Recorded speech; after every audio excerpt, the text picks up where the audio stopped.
জীবনে আপনার প্রত্যেকটা স্ট্রেস পাবেন। আপনারা কখনো কি সাপলুডু খেলেছেন?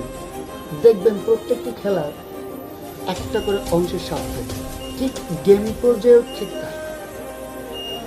গেমের মধ্যে দেখবেন একটা স্টেপ পার হওয়ার সময় একটা দৈত্য, পরের স্টেপ পার হওয়ার সময় আরেকটা দৈত্য। এইভাবে যখন আপনি গেমটাকে ওভারকাম করতে পারবেন, আপনি সাকসেস। যদি প্রথম দৈত্যটিকে দেখেই আপনি ভীত হয়ে যান এবং ভয় করে আপনি যদি সেটাকে কাম আপ করতে না পারেন, ওভারকাম করতে না পারেন, দেখবেন আপনি পড়ে যাবেন।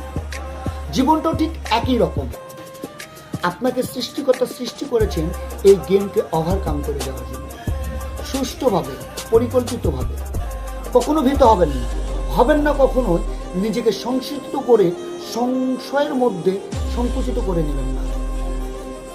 জীবনে প্রতিটি সময় স্ট্রং থাকবেন, বলবেন আপনিই পারেন, শুধু আপনিই পারেন এটাকে জয় করতে। দেখবেন যত বড় বড় দৈত্য এসেছে, যত বড় বড় শত্রু এসেছে, যত বড় বড় আপনাকে থামিয়ে দেওয়ার জন্য পিছন থেকে কিছু লোক টেনে ধরেছে, তারা পড়ে যাবে। ঈগল পাখির কথা শুনেছেন না?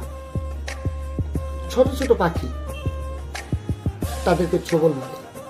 দেখেন ঈগল পাখি কখনো কিন্তু তাদেরকে ছোবল মারে না। তারা কি করে? খুব দ্রুত আকাশের উপরে উঠে চলে যায়। এটা সকলেরই জানা, কারণ সেখানে অক্সিজেনের পরিমাণ কম থাকার কারণে ছোট পাখিগুলো এমনিই পড়ে যায়।